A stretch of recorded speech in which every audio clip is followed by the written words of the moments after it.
Right, so basically what are we talking about here is कि एक exchange rate system होता है जिसको आप मार्केट एक्सचेंज रेट कहते हैं या फ्लोटिंग एक्सचेंज रेट कहते हैं।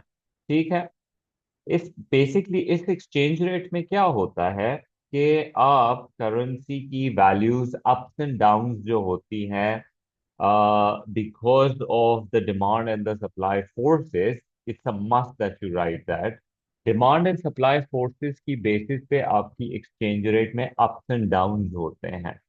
So if you notice, you have a diagram in front of you. This is about, अब आपने क्या देखना है, x axis के ऊपर it is talking about the years. On the y axis it says the value. 65, 85, 105, इसका क्या मतलब है? तो दो करेंसीज की बात हो रही है, यूरो एंड पाकिस्तानी रुपीस। अब यहाँ थोड़ा सा लॉजिकल सेंस लगाएंगे और हम कहेंगे कि भाई अगर ये 65 लिखा हुआ है तो इसका ये मतलब है कि एक यूरो के अंदर जो है 65 रुपीज मिल रहे हैं। Right, because realistic and logic तो यही कहेगी, ये तो नहीं हो सकता कि 1 रुपये के अंदर, सॉरी, 1 रुपये के अंदर आपको 65 यूरोज मिल जाए। That is impossible, right? So all these values mentioned over here is basically telling you कि 1 यूरो के अंदर कितने रुपये मिल सकते हैं। ठीक है। फिर आपने क्या सीखना है, जो सबसे इम्पोर्टेंट चीज है वो ये है कि 2006 के टाइम पे 1 यूरो में 65 रुपीज मिल रही है। और अब उसी 1 यूरो के अंदर, या फिर अगर हम बिल्कुल ही पूरे टेन्योर का देखें, तो अब उसी यूरो के अंदर आपके पास तकरीबन 105। राइट, तो I write it on the side कि भाई 1 यूरो के अंदर 65 रुपए मिल सकते थे। अभी उसी 1 यूरो के अंदर आपको 105 रुपये मिल सकते हैं। तो यूरो अब तुमको ज्यादा रुपया खरीद के दे रहा है। तो वी सेड यूरो अप्रिशिएट हो रहा है, स्ट्रेंथन हो रहा है, वैल्यू बढ़ रही है, डियर होता जा रहा है। और जो रुपया है वो डेप्रिशिएट कर रहा है। ये कौन सी बात कर रहे हैं हम, कहाँ से कहाँ तक? यहां से, सॉरी लेट मी चेंज, जब हमारी करेंसी 2006 से 2015 में कंपेयर की जा रही है, तो हम क्लियरली कह सकते हैं कि यूरो की जो वैल्यू है वो ऊपर जा रही है, और जो रुपया है उसकी वैल्यू यूरो के कंपैरेटिव नीचे गिर रही है। वैल्यू जब बढ़ती है तो हम अप्रिसिएशन का टर्म यूज करते हैं, और जब वैल्यू गिरती है तो हम डेप्रिसिएशन का टर्म यूज करते हैं। Now what I am about to say is something that you can use, you know, simple logic, common sense. Common sense says that when rupiah will go down in value, foreigners will find, when rupiah will go down in value, foreigner will find rupiah to be cheap, and they're going to demand more Pakistani rupiah. Does that make sense? They're going to demand more Pakistani rupiah because Pakistani goods will become cheaper now. So they'll be interested in buying more Pakistani goods. That's it. And अगर रुपया strong होता है तो foreigners जो है वो पाकिस्तानी रुपया कम खरीदना चाहेंगे, पाकिस्तान की गुड्स कम खरीदना चाहेंगे। ठीक हो गया? पर what will Pakistanis do when rupaya will get weak? Pakistanis will buy less of foreign goods. महंगा पड़ेगा फॉरेन गुड, रुपया वीक हो गया है, ज्यादा यूरो, सेम यूरो खरीदने के लिए ज्यादा रुपया चाहिए होगा, तो लोग इंपोर्ट कम करेंगे। जब लोग इंपोर्ट कम करेंगे तो वो फिर पाकिस्तानी जो है रुपये की सप्लाई कम कर देंगे। और फिर जब रुपया स्ट्रांग हो जाएगा तो पाकिस्तानियों को बाहर के गुड्स रिलेटिवली सस्ते पड़ेंगे, तो पाकिस्तानी इंपोर्टेड गुड्स खरीदना चाहेंगे ज्यादा, उससे उनको ज्यादा रुपया बेचना पड़ेगा। बिकॉज रिमेंबर, रुपया बेच के ही तो यूरो खरीदोगे, ऐसे तो नहीं हो सकता अदरवाइज। तो इस लॉजिक को लेके चलते हैं और हम अपने जरा डायग्राम्स के ऊपर आ जाते हैं अब। ठीक है। अब हमारे इन डायग्राम्स के अंदर हम क्या दिखा रहे हैं? The same we going to show कि what is going to happen to the demand and the supply for currencies. ठीक है। What is going to happen to the demand and supply for rupees? Sorry, my bad. Uh, okay.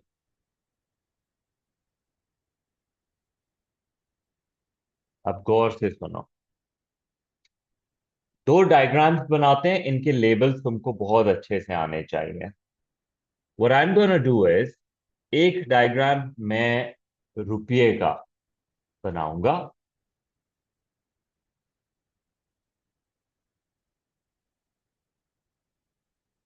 It's page 197, 198. I don't know. It's the export one. So just take a look at it. It's talking about, it's the first one which talks about the changes. ठीक है। So basically, what they're talking about is there are two countries, USA and Pakistan.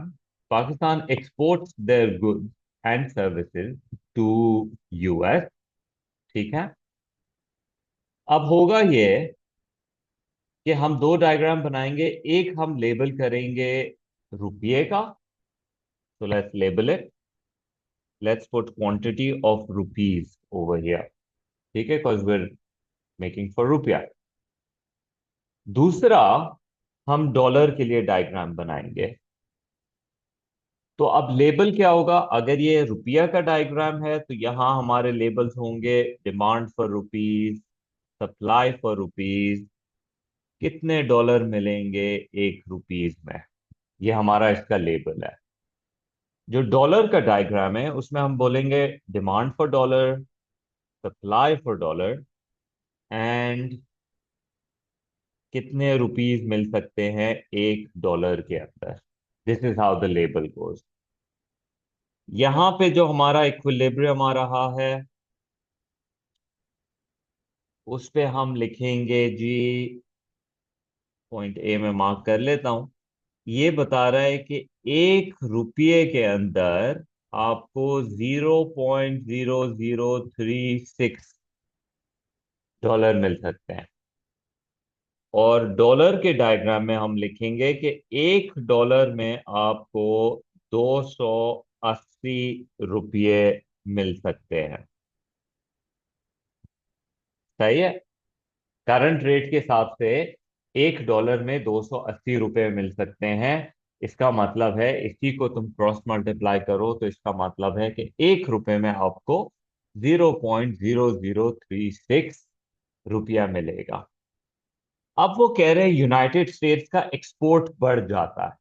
तो अगर United States का export बढ़ जाएगा, sorry, Pakistan का export rise कर जाता है यूनाइटेड स्टेट्स की तरफ, तो इसका ये मतलब हुआ कि अब अमेरिकन जो है वो पाकिस्तानी गुड्स खरीदना चाहते हैं, लेकिन अमेरिकन के पास तो डॉलर्स हैं, उनको फॉरेन एक्सचेंज मार्केट में जाके रुपया खरीदना पड़ेगा और पाकिस्तान को रुपये में पेमेंट करनी होगी। तो एज अ रिजल्ट हम ये दिखाएंगे कि क्योंकि एक्सपोर्ट बढ़ रहा है पाकिस्तान का, तो फॉरेनर को पाकिस्तानी करेंसी खरीदनी पड़ेगी क्योंकि पाकिस्तान में रुपया चलता है। तो उसकी वजह से यहाँ पर हमारा एक्सचेंज रेट में चेंज आएगा। डॉलर में क्या होगा? वैसे तो यहाँ पे अगर मैं देखूं तो यहाँ पे ये बताएंगे कि अब आपको एक रुपये के अंदर थोड़े ज्यादा डॉलर मिल जाएंगे, 0.004। बस रुपया स्ट्रांग हो गया है, लेकिन राइट हैंड साइड में डॉलर तो वहीं खड़ा है, दैट मीन्स कुछ मिसिंग है। अब जब अमेरिकन को पाकिस्तानी गुड्स खरीदने हैं and they going to increase the demand for rupaya, they will go into the foreign exchange market and they're going to sell the rupiah, right? They're going to sell the rupiah, dollar, sorry, my bad. They're going to sell the dollar in the international market कि ये लें dollar और हमें अब रुपया दे दें इसके बदले में। तो रुपये की डिमांड बढ़ गई और डॉलर की सप्लाई बढ़ गई। उससे डॉलर की करेंसी डेप्रिशिएट हो जाएगी। और लेट्स से अब हमारा एक्सचेंज रेट $1 में 250 रुपये मिल सकते हैं। तो दिस इज हाउ वी से कि आपकी जो करेंसीज हैं उस पे इस तरह से इम्पैक्ट आएगा। इसका जहां तक राइटअप की बात है, let me upload that for a second for you guys. Sir वो सवाल है। बोलो।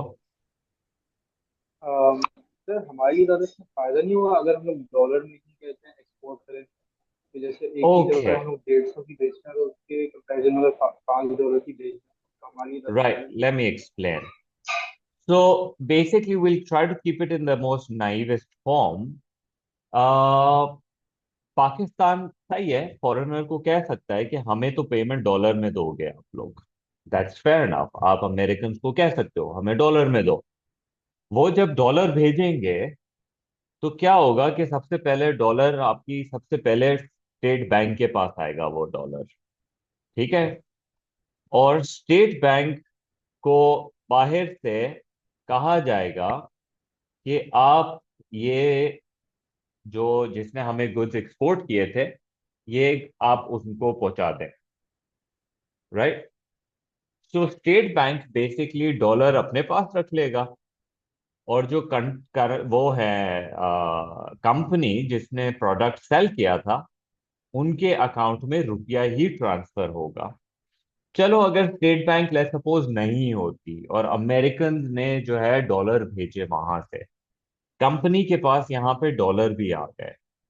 लेकिन चक्कर यह है कि पाकिस्तान के अंदर आपने जो लेबर को, कराची इलेक्ट्रिक को बिजली के लिए, रॉ मटेरियल के कपड़े के लिए, ये सारी पेमेंट्स रुपये में होंगी। तो you even if you get those dollars, you will go to the state bank or the money exchange and you're going to give those dollars and you're going to convert it into rupees. तो जैसे तैसे करके भी उस currency ने conversion में आना है।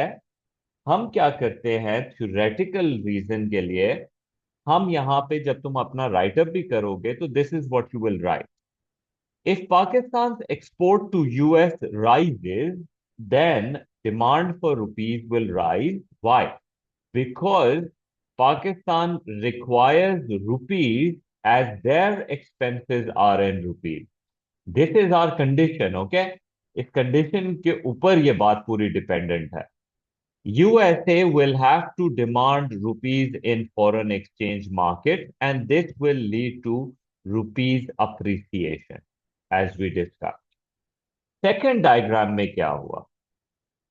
इन ऑर्डर टू परचेज रुपीज, क्योंकि अमेरिकन जब पाकिस्तानी गुड्स खरीदेंगे तो दे नीड रुपीज।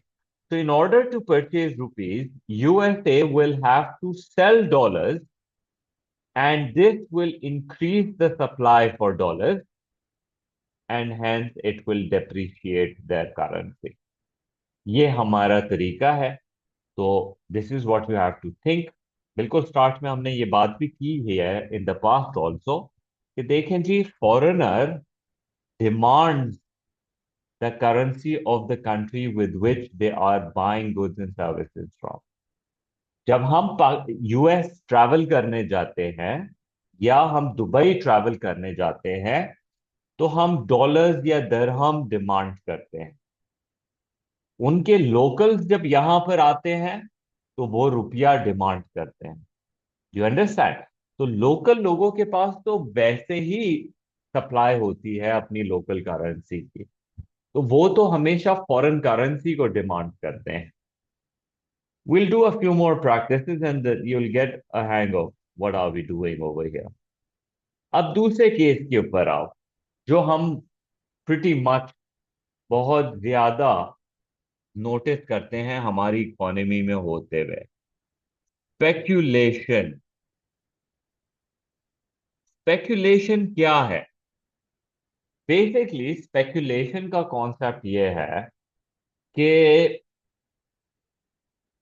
आप ये सोचते हैं कि based on my economy and the situation that is going on, हमारी करेंसी को क्या होगा और फॉरेन करेंसी को क्या होगा। And based on this thought process आप कुछ समझ ले स्पेकुलेशन करते हैं, गैम्बल करते हैं। दो पॉइंट ऑफ व्यू में दिखा रहा हूं अगेन, एक तरफ रुपये का डायग्राम, दूसरी तरफ डॉलर का डायग्राम। एंड वो शोइंग कि एक रुपये के अंदर कितने डॉलर मिलेंगे। I am not going to write the exchange rate, I just write this is the current exchange rate I shown you. पर करेंसी के हिसाब से the values differ. Suppose you think dollar will be worth 120 rupees by the end of the month. Right now, it is for 110 rupees. ठीक है। मतलब कि अगर मैं लिखने भी जाऊं तो मैं ये लिख रहा हूं कि एक डॉलर में इस वक्त 110 रुपये मिल सकते हैं आपको। ठीक है। तो आप और मैं क्या करें? ऑब्वियसली जब हम ये देखेंगे कि ये सिचुएशन है, तो हम तो ये करेंगे कि भाई रुपया खरीदते हैं। नहीं, रुपया तो वीक हो जाएगा। डॉलर खरीदते हैं, फिर डॉलर ऊपर जाएगा, उसको बेच देंगे। तो हम क्या करेंगे? जाके डॉलर की डिमांड बढ़ा देंगे, और यहाँ पे सेल्फ फुलफिलिंग होना शुरू हो जाएगी। क्यों? क्योंकि जब आप डॉलर जाके डिमांड करोगे तो डॉलर की वैल्यू सच में 120 रुपये के बराबर हो जाएगी। हो सकता है स्पेकुलेट करके और ऊपर भी लेके चले जाओ आप, फिर जब लोग बेच देंगे उसके बाद वो गिर जाएगी। लेकिन ये डॉलर खरीदने के लिए आपको क्या करना पड़ेगा? आपको रुपया बेचना पड़ेगा, तो रुपये की वैल्यू गिरेगी। हमेशा एक करेंसी के टर्म्स में दूसरे करेंसी की वैल्यू ऑपोजिट या इनवर्स में डायरेक्शन में जानी चाहिए। It's a must thing that it will happen. You understand? It will happen. ऐसे नहीं हो सकता एक करेंसी एक दूसरे के टर्म्स में दोनों ही ऊपर चली जाए। किसी थर्ड करेंसी के टर्म्स में बेशक ये हो सकता है, लेकिन दो करेंसी का आपस में ये नहीं हो सकता। तो इसका राइट अप जरा 2 सेकंड देख लेते हैं। Right up is, in case of speculation and expectation of a rising demand for dollar, sorry, rising value for dollar, the demand for dollar at present will rise and cause the dollar to appreciate। जो होगा, अब पाकिस्तानियों को वो dollar खरीदने के लिए, in order to buy the dollars, the rupees will be sold, causing the rupees to increase, and so rupees will depreciate. Same idea, nothing different. Speculation के केस में भी, if you expect the other currency to go up in value, this is what will happen। और further आगे बढ़ते हैं। अब हम बात करेंगे my interest rate। This now these are the important ones, all right? These are the important ones। Basically interest rate investments को trigger करता है इंटरनेशनली, जिसको आप कैपिटल फ्लो भी कहते हैं।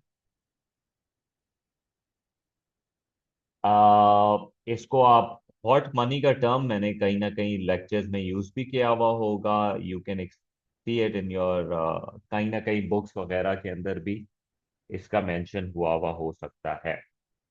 इंटरेस्ट रेट हॉट मनी को ट्रिगर करता है। रिसेंटली पाकिस्तान के अंदर हमने ये यूज भी किया था। जब हमें डॉलर की जरूरत थी तो हमने क्या किया? डॉलर की यूजेज के लिए, सॉरी, डॉलर की इनफ्लो के लिए हमने पाकिस्तानी करेंसी के पाकिस्तानी इंटरेस्ट रेट को हमने बढ़ाना शुरू कर दिया। जब हमने इंटरनेशनल मार्केट को कहा कि आए पाकिस्तान में इन्वेस्ट करें, हम आपको risk free 20% rate of return देंगे। जब वो कंपेयर करते हैं इसकी पूरे सिनेरियो को, हमारी कंपीटिंग कंट्री नाइजीरिया के साथ, बांग्लादेश के साथ, तो वो देखते हैं कि पाकिस्तान 20 रुपया अब इन्वेस्टमेंट पे ऑफर कर रहा है, वेयर एज बांग्लादेश और ये तो 10% से भी कम ऑफर कर रहे हैं, तो it is more lucrative for us to go and invest in Pakistan, right. तो वो इस बात को देख के, अगर यहाँ पे लिखा हुआ है interest rate in United States are relatively higher than Pakistan, United States का interest rate, real interest rate let's say adjusted for inflation ज्यादा है, तो एक पाकिस्तानी देखता है कि यूएसए हमें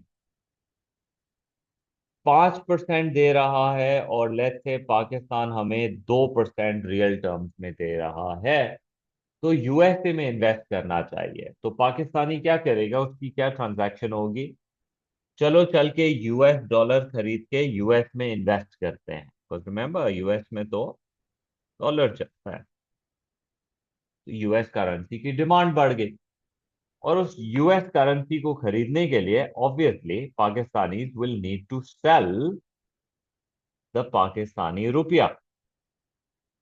इससे क्या हुआ, पाकिस्तानी रुपया वीक हुआ और अमेरिकन डॉलर स्ट्रांग हुआ। तो पहली चीज तो ये हुई कि पाकिस्तानियों ने जाके यूएस में इन्वेस्ट करना शुरू कर दिया। अब अमेरिकन क्या करेगा, जो इन अमेरिकन कैपिटलिस्ट है जो पाकिस्तान में इन्वेस्ट किया करता था इन द पास्ट, वो क्या करेगा अब, तो वो देखेगा कि यूनाइटेड स्टेट्स अब ज्यादा लुक्रेटिव हो गया, तो मैं क्यों जाके पाकिस्तानी करेंसी में इन्वेस्ट या पाकिस्तानी इकोनॉमी में इन्वेस्ट करूं। So they're not interested in investing in Pakistani economy anymore. So what that is going to do is that's going to reduce the demand for rupiah because they're not investing in us anymore. जो पहले they might have been doing. अब क्योंकि वो हमारा रुपया ही नहीं खरीद रहे, तो उनकी जो करेंसी की इनिशियली सप्लाई थी वो भी गिर जाएगी। नेट इफेक्ट क्या हुआ, रुपया गिर गया वैल्यू में और डॉलर वैल्यू के अंदर बढ़ गया। इसी को हम अगर रियलिस्टिक केस में देखें तो क्योंकि पाकिस्तान का इंटरेस्ट रेट ज्यादा था यूनाइटेड स्टेट्स से, तो पाकिस्तान में डिमांड आ रही थी, पाकिस्तानी करेंसी की डिमांड बढ़ रही थी, अमेरिकन करेंसी की सप्लाई बढ़ रही थी, ठीक है।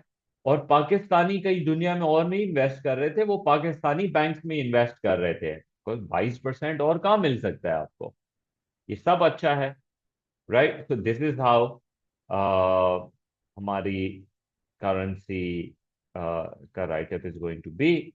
अब इसका अगर इसका राइटअप दिखा दूं तो second of, so for the write-up which is there in the drive also, this is where the important slides basically begin, ठीक, because ये important है अब, so you can see what I've written. Since the interest rate is higher in US, Pakistanis will invest in US, and this hot money inflow will increase the demand for dollars. That's exactly what has happened. An American will reduce investment in Pakistan. So उसकी वजह से क्या होगा, the demand for rupiah is going to fall down and the supply for dollar is going to fall down. ये जो black में लिखा हुआ है वो बेसिकली एक ट्रांजैक्शन है, और from the Pakistani point of view, and नीचे जो है this is from the American point of view. Overall जो है you can expect dollar to appreciate and rupees to basically depreciate. So you can read that. It's very simple and straightforward. I've put a star next to this reason because it's a very, very, very important one. क्योंकि ज्यादातर ये discussion के अंदर आता है, ठीक है। तो make sure that you know कि ये वाला जो है हमने करना है खास। Alright, moving on.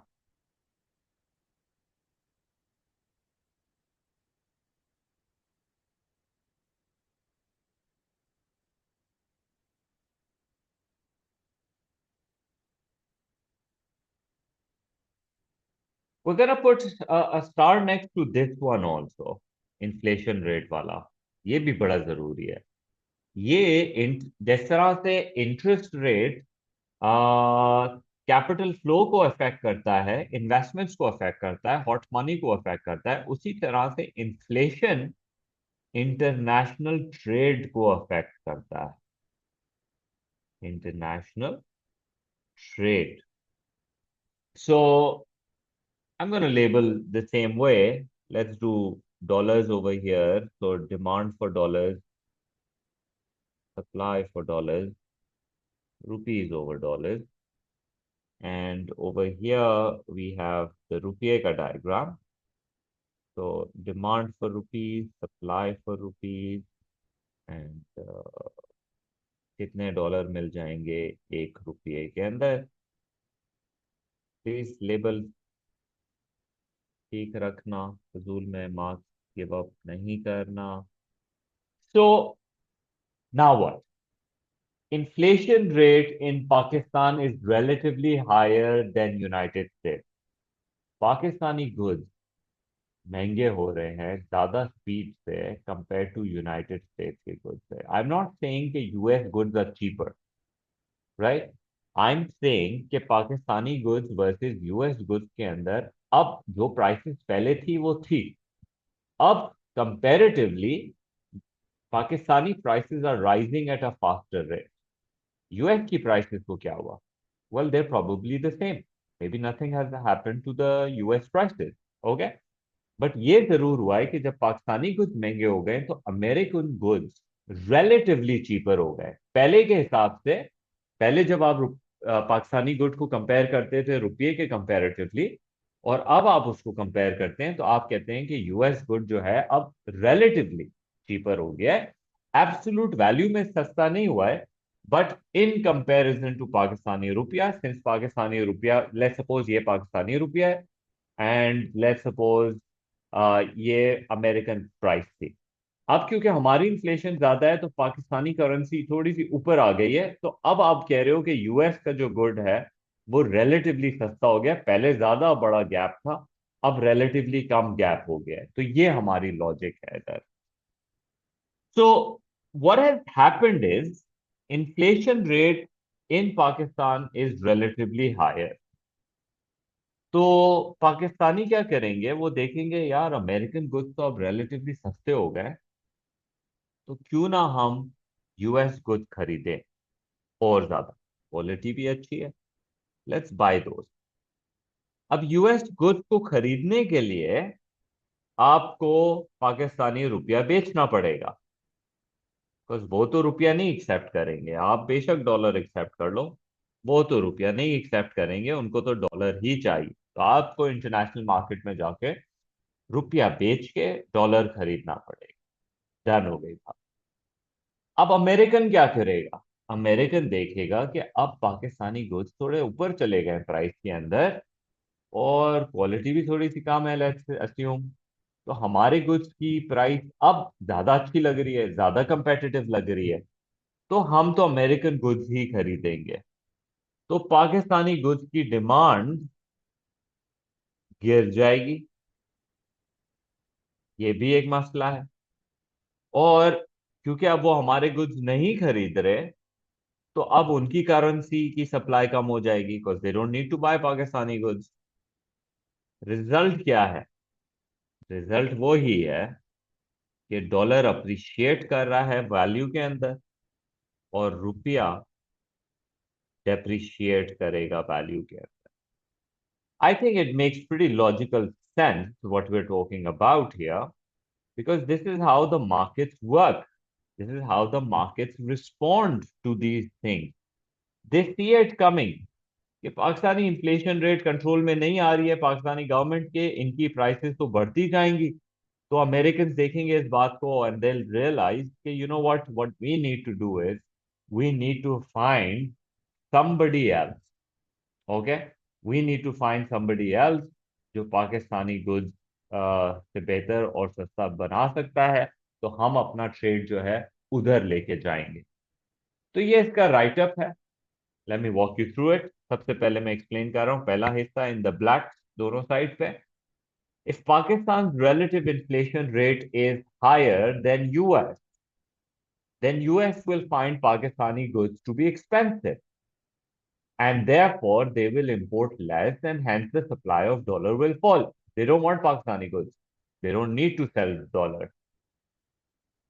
दूसरी तरफ, since Pakistan goods are more expensive, USA will reduce their trade and therefore they're going to buy less of it. Pakistan export goes down. That means demand falls down. ये एक ही है, सिर्फ दो perspectives से वही बात हुई है. फिर Pakistani will find US goods to be relatively cheaper, तो पाकिस्तानी यूएस गुड्स खरीदेगा तो डिमांड फॉर डॉलर बढ़ेगी. और क्योंकि पाकिस्तानी ज्यादा गुड्स खरीदेंगे यूएस से, तो हमारी रुपये की सप्लाई बढ़ेगी. ओवरऑल जो है रुपया वीक हो जाएगा और ओवरऑल डॉलर जो है वो स्ट्रॉन्ग हो जाएगा. ये हमारा एक और है, इस पे भी मैंने स्टार बनाया हुआ है बिकॉज ये भी एक इम्पोर्टेंट पॉइंट को डिस्कस करता है. So we'll see that once we deal with the past papers and all, कि ये क्यों इतना relatively important. So moving on, उसके बाद हमारे पास दो और पॉइंट्स हैं. These are some easy naive points, but they're not less important in any way. There's an idea जिसको आप कहते हो import substituting industries. ये कौन सी इंडस्ट्रीज होती हैं? ये बेसिकली वो इंडस्ट्रीज होती हैं कि जो गुड्स आप पहले बाहर से मंगाया करते थे. आप बाहर से कैडबरी चॉकलेट्स मंगाया करते थे, आप बाहर से लेज इंपोर्ट किया करते थे और आज भी करते हो बाय द वे. आप ओरियोज बाहर से इंपोर्ट करते थे, बिस्किट्स इंपोर्ट करते थे, सॉफ्ट ड्रिंक्स इंपोर्ट करते हो, अभी भी करते हो वैसे तो बहुत सारे. आप गाड़ियां बाहर से इंपोर्ट करते थे, करते हो. इंपोर्ट सब्स्टिट्यूटिंग क्या होती है? इंपोर्ट सब्स्टिट्यूटिंग बेसिकली कोशिश करता है कि वो जो चीजें बाहर से आ रही हैं अब वो लोकलाइज हो जाए. That's the point that we trying to make, कि वो चीजें जो बाहर से आ रही हैं अगर आप लोकलाइज बना लें, तो होपिंग कि अब ओरियोज बाहर से बहुत कम आ रहे हैं, बट बहुत कम आ रहे हैं कंपैरेटिवली. लेज बहुत कम आ रहे हैं. पेप्सी तो अब रेयरली तुम देखोगे कि कोई इंपोर्टेड बाहर से आ रही हो, राइट. इंपोर्टेड गाड़ियां जो लोकल प्रोडक्शन हो रही हैं उनके दूसरे कोई वर्जन आ सकते हैं, लेकिन वही वर्जन हाईली अनलाइकली है कि बाहर से आ रहे हैं. अब रिसेंटली तुमने ये नया भी देखा होगा कि पाकिस्तान में परफ्यूम बहुत बिक रहे हैं, लोकलाइज्ड परफ्यूम. जे डॉट का परफ्यूम, अरोमा भी अपना कोई बेच रहा है, लामा भी बेच रहा है, निशात वाले भी बेच ही रहे होंगे. Everyone is selling. Why? Because perfume बहुत महंगे हो गए हैं बाहर के मुल्क से. जब तुम डॉलर का कन्वर्जन करते हो and Pakistani wants to consume that, now they are very expensive. तो now we are getting localise the industry. पहले इंप्रेशन से स्टार्ट हुई कि आपने लोकल इंप्रेशंस बनाने शुरू किए बाहर वालों के, फिर आपने अपने ब्रांड्स लॉन्च किए और उसके अंदर अपने फ्रेग्रेंसेस बना रहे हैं अब आप. तो इससे क्या हुआ कि ये एक इंपोर्ट सब्स्टिट्यूट हो गया है और अब ये इंडस्ट्री फ्लरिश करेगी. और कल को जब हम बहुत अच्छे हो जाएंगे, and I think J dot वगैरह तो एक्सपोर्ट भी कर रहे हैं. आई थिंक वो वसीम वाला, दिस समबडी सेड कि वो जो वसीम वाला, जो वसीम अकरम की क्रिकेट बॉल वाला जो है, that is actually exported also abroad. Pakistani really like it abroad. तो वो फिर एक्सपोर्ट भी हो सकते हैं.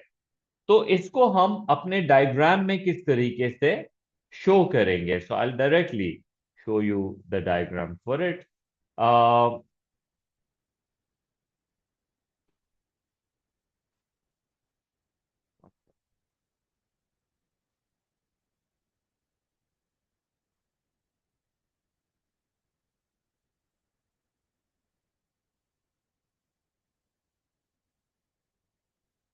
Right. So take a look here. What have I shown? When you start making your own perfume, then import will fall. So आपकी currency की supply will fall. Okay? Because you're not importing anymore dairy milk or anything. And if you start exporting, why? Because your quality was very good. the demand for your currency will rise because the foreigners will pay you then for these goods and services that you're producing. And overall, your currency will start to go up in value. You'll be able to sustain it. And that's phenomenal. By the way, the worst thing Pakistanis can do is if you have Oreos already in Pakistan and you import the same thing from abroad, that's bad. Okay, that is going to hurt our economy. That's a problematic situation. Okay, we should not be doing that as local people in the country. फिर दूसरी तरफ फिर हमारे पास एक और reason है when countries go through structural changes they improve उनकी economy के अंदर लोगों पे एजुकेशन पे स्पेंड हुआ है रिसर्च एंड डेवलपमेंट पे स्पेंड हुआ है गवर्नमेंट पॉलिसीज अच्छी हैं तो उसकी वजह से क्या होगा आपकी प्रोडक्टिविटी बढ़ेगी आपकी प्राइसेस कम हो जाएंगी आपकी क्वालिटी अच्छी हो जाएगी आप नए किस्म के गुड्स प्रोड्यूस करेंगे दिस इज न्यूअर गुड्स तो एक्सपोर्ट बढ़ेगा और इंपोर्ट गिरेगा do you understand that when your country progresses you make good quality stuff. So you say, okay, you know what, there's no reason for us to import when the local good is equally good. तो उससे क्या होता है कि foreigners भी आपका good फिर हो सकता है खरीदे तो imports will fall and exports will rise. Overall, the currency will go up in value. ठीक हो गया So these are just some of the changes that we're talking about. ठीक है you have to keep in mind कि वो और भी reasons हो सकते हैं कि पाकिस्तानी ने बाहर मुल्क में इन्वेस्ट किया तो बताएं जी डिमांड एंड सप्लाई में क्या होगा तो जब पाकिस्तानी ने यूएस में इन्वेस्ट किया तो यूएस में तो डॉलर चलता है तो पाकिस्तानी को डॉलर खरीदना पड़ेगा और पाकिस्तानी को रुपया बेचना पड़ेगा टू डू दैट उससे तो करेंसी वीक होगी तो based on different different scenarios you will be required to critically think what will happen to our currency's demand and what will happen to our currency supply. Simple. That's how it's going to work. आगे बढ़ते हैं. Up this one, I'm just going to go a little fast with you. I assume that you already know this stuff. I hope you already know this stuff. But let me walk you through it. देखें जी तुमसे पूछा जाएगा इसका lecture भी uploaded है on the drive कि जब Pakistani currency या कोई करेंसी कंट्री की करेंसी वीक होती है तो उसका क्या रिजल्ट निकलेगा जब भी कोई करेंसी वीक होती है तो उसका क्या रिजल्ट निकलेगा तो जब पाकिस्तानी करेंसी का या करंट अकाउंट से अगर हम बात करें तो अगर पाकिस्तानी बैलेंस ऑफ पेमेंट में डेफिसिट है तो let's go back and let's try to think deficit का क्या मतलब है इनफ्लो जो है वो कम है और आउटफ्लो जो है वो ज्यादा है इनफ्लो जो है वो डिमांड आपकी करेंसी की बनाती है और आउटफ्लो जो है वो सप्लाई फॉर करेंसी बनाती है अंडरस्टूड इनफ्लो कब आता है जब फॉरेनर आपकी करेंसी खरीद के आपको पेमेंट करता है उससे तो डिमांड बनती है तो demand is less supply is more तो करेंसी के ऊपर जो है एक वीकनिंग प्रेशर है डेप्रिशिएट होने का प्रेशर है ठीक हो गया अब जो डोमेस्टिक प्रोड्यूसर है जो पाकिस्तान में बेचते हैं वो क्या देखेंगे कि जब पाकिस्तानी करेंसी वीक हो गया है तो बाहर से जो गुड्स आ रहे हैं पाकिस्तान में वो महंगे हो गए हैं तो जो पाकिस्तानी गुड है वो होम मार्केट के अंदर ज्यादा कंपेटिटिव हो गया है क्योंकि इंपोर्टेड गुड महंगे हो गए अब वो आप देखोगे हाँ अभी सेलेक्ट वगैरह पे चॉकलेट्स जब मैं खुद पर्सनली जाता हूँ और मैं देखता हूँ कि यार चॉकलेट्स अब अमेरिकन इतनी महंगी हो गई हैं यार let's just settle for something local I think dairy milk थोड़ा सा एक आध थोड़ा सा कम खा लेंगे but it will do the trip let's do the Pakistani version Doritos Lays Cheetos foreign वाले 1,000 रुपए का पैकेट हो गया है आप देखते हो यार ये लोकली थोड़े से नाचो माचो वगैरह, not as good, but you know what, will do the trick. You understand what's happening? तो डोमेस्टिक प्रोड्यूसर्स को एडवांटेज मिल जाता है because they become more competitive, क्योंकि imported goods have become more expensive.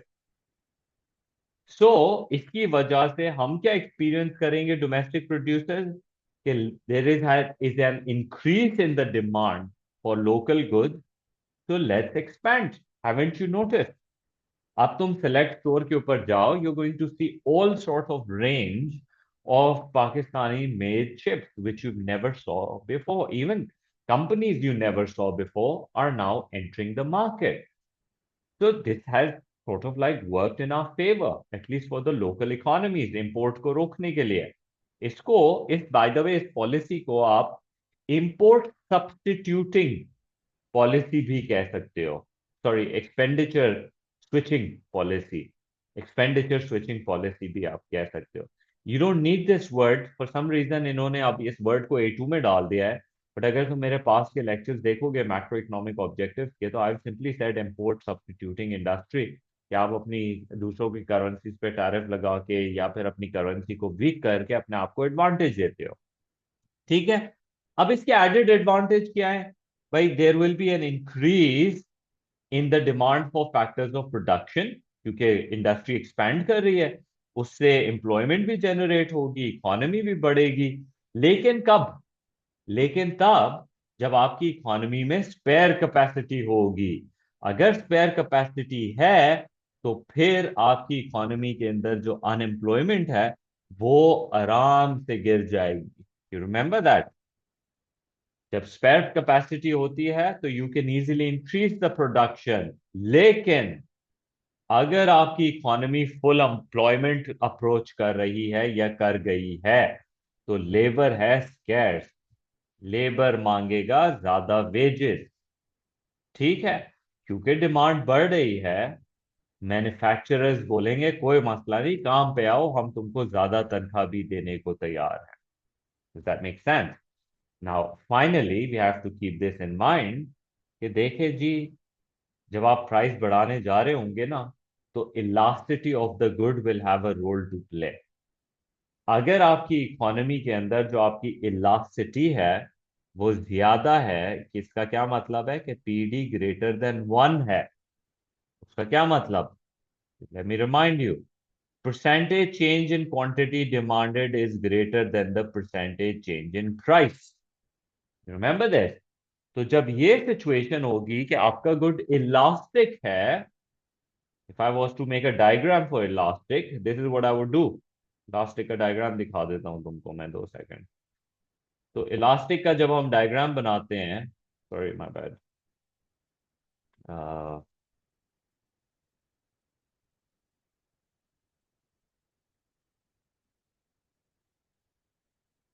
या जब हम इलास्टिक का डायग्राम बनाते हैं, तो let me make one for you then. Please diagrams अपने एग्जाम के अंदर रूलर से बनाना। This is what elastic mean. अब जो गुड आप बनाते हैं वो इलास्टिक है, हायर। ठीक है।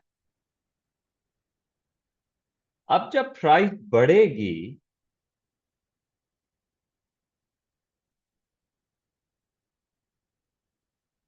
तो क्वांटिटी में बहुत बड़ा ड्रॉप आ जाएगा। You see that? That's not good. तो हम यहां पे क्या कह रहे हैं? हम ये कह रहे हैं कि भाई, the higher the price velocity of good in the domestic market, the less domestic manufacturers will be able to raise their price. Elastic के केस में they won't be able to raise their price. तो पहला point जो तुम लिखोगे depreciation का case बनाने के लिए, कि डेप्रिसिएशन से इंपोर्ट कम हो जाएगा, डोमेस्टिक गुड्स की डिमांड बढ़ेगी, डोमेस्टिक गुड्स की सेल बढ़ेगी, उससे डोमेस्टिक गुड की इंडस्ट्री में इंप्रूवमेंट आएगी। Fair enough. फिर दूसरी बात क्या डिस्कस करेंगे हम? दूसरी बात हम ये डिस्कस करेंगे कि देखें जी, अगर इन्फ्लेशनरी प्रेशर है आपकी इकोनॉमी के अंदर, बल्कि इनफैक्ट डेप्रिसिएशन से इन्फ्लेशनरी प्रेशर आ सकता है। In fact I give you a much better version of that. बाहर से जो इंपोर्टेड गुड्स हैं वो महंगे पड़ेंगे, ठीक है, दिल become more expensive. When they become more expensive, तो आप जो है बाहर वाले गुड्स नहीं खरीदेंगे। बाहर से सप्लाई जो है हो सकता है महंगी भी पड़े। Cost push inflation. In fact let me give you this point a little better in just a minute. Last कह रहा है डेप्रिसिएशन की वजह से there will be a fall in the price of export. इसकी वजह से एक्सपोर्ट्स में इंक्रीज आएगा। इंपोर्ट की जो प्राइस है वो बढ़ जाएगी, जिसकी वजह से इंपोर्ट में डिक्रीज आएगा और आपकी करेंसी इंप्रूवमेंट की तरफ जाएगी। Late me give you a better right up for it. Please ऊपर नीचे कहीं अगर जगह है तो let's write that. Okay, I probably will stretch the class a little longer. देखें जी, दिल और दिमाग में इसको फिट इन कर लें अब आप। एंड इट्स नॉट समथिंग कि मैं तुमको कोई आउट ऑफ वो बता रहा हूँ, this is something that you know already, so let me just bring that to your attention one more time. When your currency depreciates, what happens? जो foreigner को पाकिस्तानी गुड्स हैं वो सस्ते लगेंगे, price of export will go down, they are going to buy more of our goods, export revenue goes up. We will find Pakistani imported goods to be expensive. We will buy less of foreign goods. Result, X minus M goes up. Current account अच्छा हो जाएगा वैसे तो इससे, trade in balance अच्छा हो जाएगा। This can be one of your policy to fix the current account. Currency भी कर लो, खुद ही ठीक हो जाएगा। I talked about that in the other lecture. इसकी वजह से क्या होगा? एग्रीगेट डिमांड बढ़ जाएगा, CIG X minus M। You remember that AD is equals to C+I+G+X minus M। X minus M goes up, AD goes up, AD goes up, demand pull inflation happens। That is one thing that will happen। अब तुम अपने दिमाग में diagram सोचो please. कौन सा diagram? अगर ADAS का अगर तुम डायग्राम बनाते हो, aggregate demand, aggregate supply, this is the price level. And if aggregate demand increases to AD1, what happens? Your real output increases. What happens to the price level? The price level goes up. Demand pull inflation आएगी, employment बढ़ेगी, economic growth आएगी। ये सारी बातें you should be able to discuss। ठीक हो गया? Secondly, they might ask you कि डेप्रिसिएशन से क्या सिर्फ डिमांड पुल ही हो सकती है, क्या कॉस्ट पुश हो सकती है डेप्रिसिएशन से? तो इसके लिए हम फिर कनेक्शन बनाएंगे। डेप्रिसिएशन से इंपोर्ट की प्राइस बढ़ गई, बाहर से जो की इंपोर्टेड रॉ मटेरियल आ रहे हैं वो, उसकी प्राइस जो है वो बढ़ गई है, कि इंपोर्टेड रॉ मटेरियल महंगा हो गया है। तो अब क्या होगा कि इंपोर्टेड रॉ मटेरियल अगर महंगा हो जाएगा तो फिर उसकी वजह से कॉस्ट ऑफ प्रोडक्शन बढ़ने की वजह से एग्रीगेट सप्लाई गिरेगा, और जब एग्रीगेट सप्लाई गिरता है तो कॉस्ट पुश इन्फ्लेशन आती है, और उसके बाद इकोनॉमिक ग्रोथ गिरती है, अनएम्प्लॉयमेंट बढ़ती है। These are other objectives you can write. इस सिचुएशन के अंदर भाई रिमेंबर LRAS कर्व भी बना सकते थे कि क्या हमेशा इन्फ्लेशन, डिमांड पुल इन्फ्लेशन आएगी, तो फिर इवैल्यूएशन के अंदर आप बनाएंगे भाई वो तो डिपेंड करता है, are you at potential, are you above potential?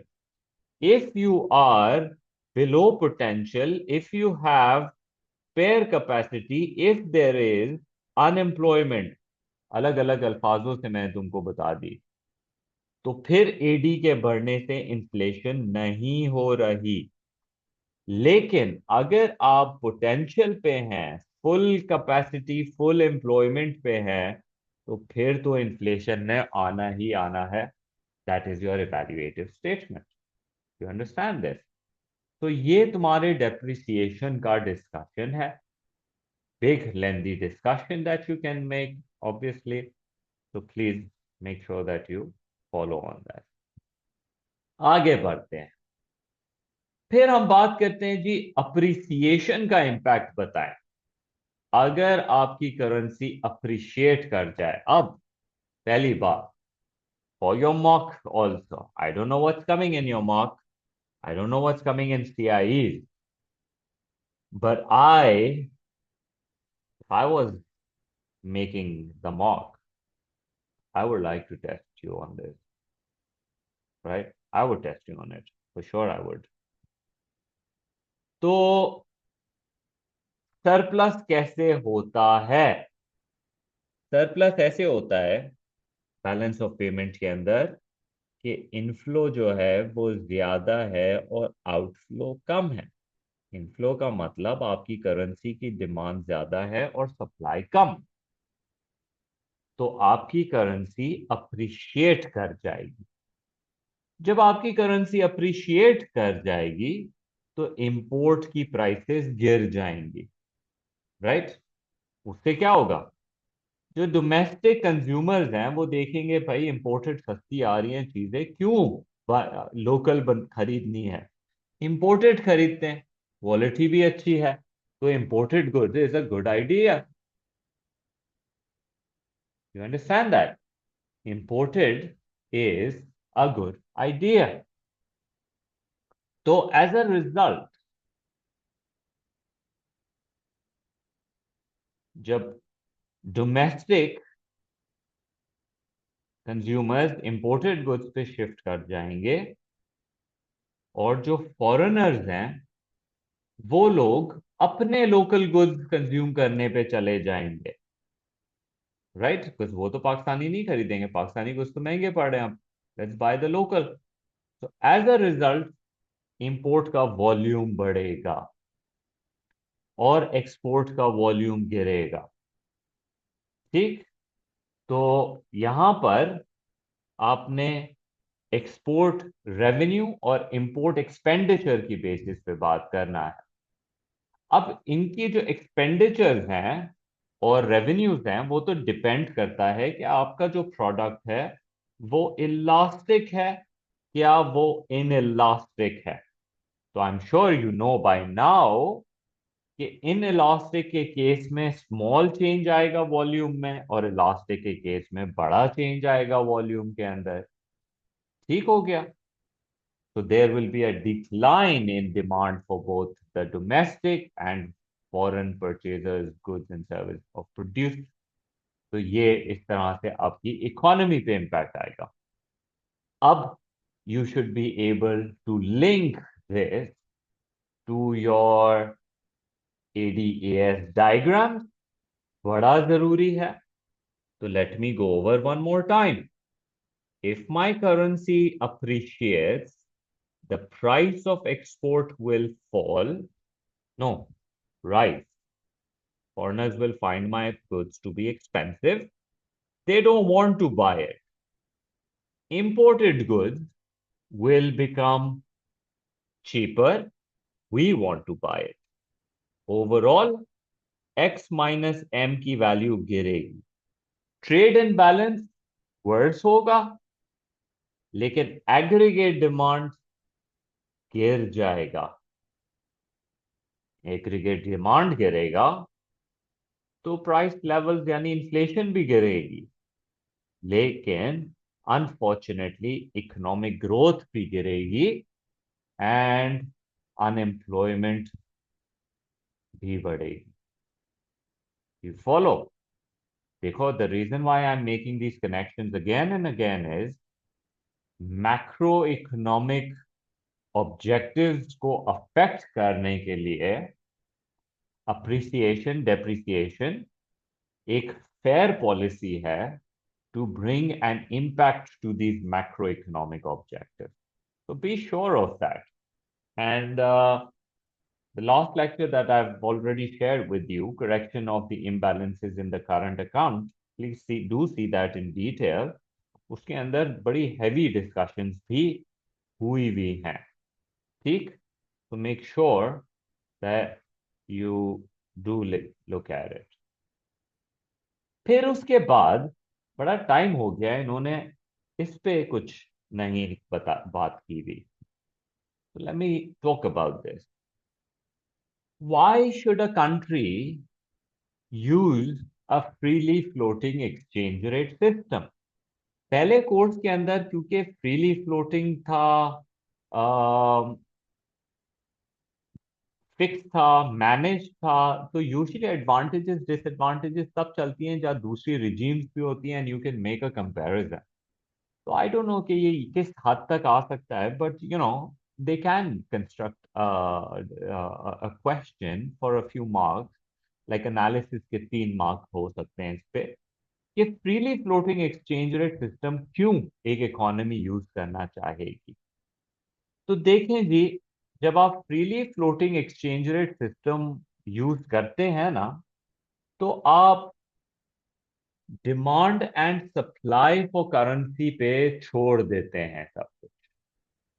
अब करेंसी की डिमांड होगी तो सेल बढ़ेगी, सप्लाई होगी तो सेल गिरेगी, तो price sorry the value is gonna get affected. तो फ्रीली फ्लोटिंग यूज करने का पॉइंट ऑफ व्यू यही है कि demand and supply for currency के ऊपर आपने छोड़ दिया है, खुद ही एक्सपोर्ट इंपोर्ट इसको ठीक क्या करेगा, and I will explain that in a bit. तो आपने अपनी करेंसी को मैनेज करने के लिए कोई एक्स्ट्रा एफर्ट करने की जरूरत ही नहीं है. आप फोकस करें दूसरी चीजों पे, फुल एम्प्लॉयमेंट अचीव करने में, इन्फ्लेशन को कंट्रोल करने में, इकोनॉमिक ग्रोथ बढ़ाने में, सप्लाई साइड पॉलिसीज उधर फोकस करें. इसको मैं एग्जांपल देता हूं पाकिस्तानी इकोनॉमी के पॉइंट ऑफ व्यू से. क्योंकि पाकिस्तान की गुड्स एंड सर्विसेज डॉलर पे बहुत रिलाई करते हैं, हम बहुत डॉलर पे रिलाई करते हैं, क्योंकि हमारी कोई भी चीज तुम बेसिक सी भी उठा लो ना, उसमें बैकग्राउंड पे डॉलर या एक इंपोर्टेड गुड इन्वॉल्व हुआ हुआ होता है, और वो बड़ा एसेंशियल इंपोर्टेड गुड होता है. तो you have no choice, right? तो हम क्या करते हैं, हम बोलते हैं भाई करेंसी को मेंटेन करना बहुत जरूरी है, रुपये को स्ट्रॉन्ग करना जरूरी है, तो हम अपना इंटरेस्ट रेट बढ़ा देते हैं.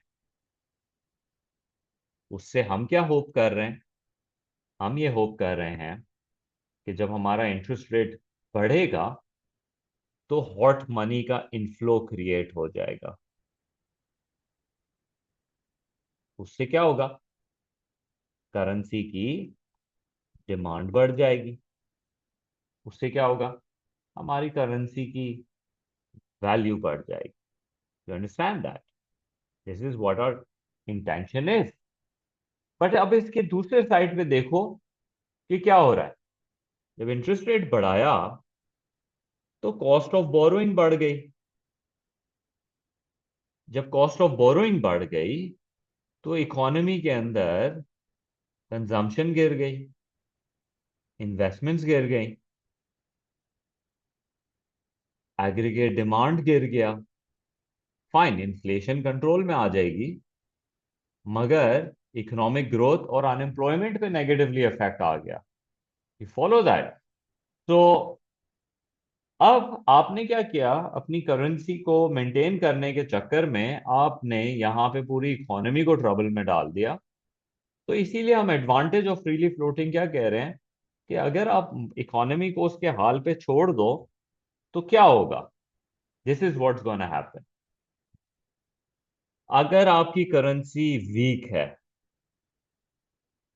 क्यों? क्योंकि आपकी एक्सपोर्ट जो है वो कम है, इंपोर्ट ज्यादा है, करेंसी डेप्रिशिएट हो गई. डेप्रिशिएट हुई, प्राइस ऑफ एक्सपोर्ट बढ़ गया, no sorry, price of export गिर जाएगा एंड प्राइस ऑफ इंपोर्ट बढ़ जाएगा. उससे एक्सपोर्ट रेवेन्यू बढ़ेंगे और इंपोर्ट एक्सपेंडिचर गिरेंगे. एग्रीगेट डिमांड राइज करेगा। जब x माइनस एम आपका इंप्रूव होगा, x goes up and m goes down, demand for your currency goes up and supply for your currency goes down. मतलब inflow rise किया है और outflow गिर गया, आपकी करेंसी अप्रिशिएट हो जाएगी।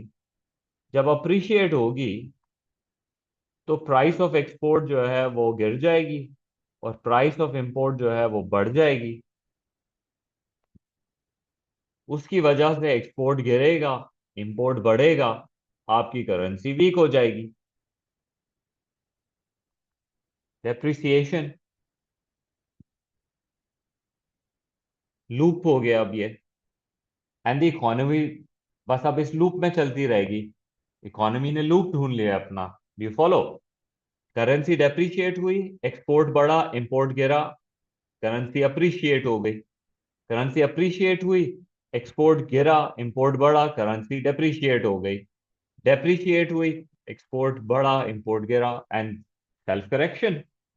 खुद ही इकोनॉमी अपने आप को मैनेज करेगी, आपने उसको उसके हाल पे छोड़ देना है।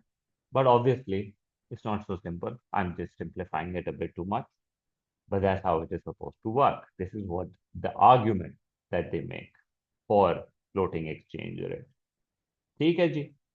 जो कंट्री है जिसमें हायर इन्फ्लेशन है, कंपेटिटर से लोग बाहर से गुड्स मंगाना शुरू कर देंगे, उससे करेंसी की सप्लाई बढ़ेगी, डेफिसिट आएगा, करेंसी वीक होगी, करेंसी खुद ही ठीक करेगी कंपेटिटिवनेस, और आपका इंपोर्ट फॉल करेगा और एक्सपोर्ट राइज करेगा, उससे बैलेंस ऑफ पेमेंट भी ठीक हो जाएगा। Self correcting mechanism. तो ये एक हमारे पास एडवांटेज है इसका। लेकिन फ्रीली फ्लोटिंग के डिसएडवांटेजेस भी हैं। नंबर वन, अगर आपका ट्रेड, आपकी करेंसी फ्लक्चुएट करेगी तो आपका ट्रेड अफेक्ट होगा, क्योंकि जब आपकी प्राइस ऑफ एक्सपोर्ट और प्राइस ऑफ इंपोर्ट अफेक्ट होगा तो फिर इंटरनेशनल मार्केट के अंदर ट्रेड अफेक्ट होगा, बिजनेसेस के प्रॉफिट अफेक्ट होंगे और मार्केट अनस्टेबल रहेगी। सिर्फ ट्रेड नहीं, मैं तो यहाँ पे बात ये भी करूंगा कि इन्वेस्टमेंट को भी फर्क पड़ेगा। अगर आपकी इकोनॉमी में मिलियंस ऑफ डॉलर्स की इन्वेस्टमेंट आती है और आपकी करेंसी फ्लक्चुएशन करती है, वो millions of investment can really have a negative impact. ठीक है? तो लाइक फॉर एग्जांपल, अगर दुबई के अंदर दुनिया से इन्वेस्टमेंट जाती है तो वो अगर अपने आप को डॉलर के साथ मेंटेन करते हैं तो मसला नहीं होगा, बिकॉज एवरी फॉरेनर नोज कि कितने का दरम मिल रहा है। Bringing in the money, taking out the money, not a problem. Okay? लेकिन अगर आप अपनी करेंसी को फ्लोटिंग रखते हैं और आपकी करेंसी स्ट्रांग हो जाती है, तो जो बाहर से इन्वेस्ट कर रहा है, खासतौर पे मिलियंस ऑफ डॉलर्स, तो उसको बड़ा इम्पैक्ट आएगा, क्योंकि उसको अपनी करेंसी, बहुत सारी अपनी करेंसी बेचनी पड़ेगी दिरहम खरीदने में। ठीक है? तो ये इस तरह से फ्लक्चुएशंस होती हैं which we want to avoid. ठीक है? आई हैव फ्रेंड्स जो कहते हैं कि हमने पाकिस्तान के अंदर back in the day apartment खरीदे थे, और वही अपार्टमेंट्स अगर हम दुबई में खरीद लेते तो we would have made more money because of the exchange rate. क्योंकि पाकिस्तानी करेंसी जब वीक हुआ तो हमने तो बाहर से डॉलर्स लेकर आए थे और डॉलर्स लाके उसको रुपये में कन्वर्ट किया। अब वो अपार्टमेंट्स बेशक महंगे हो गए, लेकिन जब हम उसको डॉलर वैल्यू में देखते हैं तो असल में वी लॉस्ट मनी। वही चीज अगर हम उस डॉलर को दुबई लेके जाते तो फिर वो अपनी डॉलर वैल्यू मेंटेन रखता। तो फ्लक्चुएशन के बड़े इम्पैक्ट्स होते हैं from investment and trades point of view. और साथ ही में हमने ये भी देखा कि जब करेंसी अप्स एंड डाउन होती हैं तो कंज्यूमर्स की परचेजिंग पावर अफेक्ट होती है, उससे इन्फ्लेशनरी इम्पैक्ट हमने भी देखे हैं। तो ये आपका एक्सचेंज रेट का बेसिकली टॉपिक है। We sort of concluded it. Please go on the drive. When you go in the drive, we have fantastic lectures. Let me show you what I'm talking about. Topical videos वाले folder में अगर आप जाएंगे तो उसके अंदर जब आप एंटर करते हैं तो उसके अंदर मैक्रो के अंदर फॉरेन एक्सचेंज की मैंने जो तुम्हारे कोर्स रेलेवेंट है I broken it down. These are not very big lectures, these are like 4 4 5 5 minute की छोटी छोटी सी पूरे लेक्चर का ब्रेक डाउन है। तो please do take a look at it. I would recommend एक कभी टाइम मिले तो एक तो मैंने जो तुम लोगों को लेक्चर दिया है about the correction policy, please make sure that you do that one also. Take a look at that. That's an important one as well. Correction के ऊपर है, बड़ी मेजर है, उसमें इंपॉर्टेंट पॉलिसीज की डिस्कशन हो रही है। ठीक है। So let me walk you through a case study also. Some of you are here, so you benefit from this. Uh, देखें जी, जब हम केस स्टडी की बात करते हैं,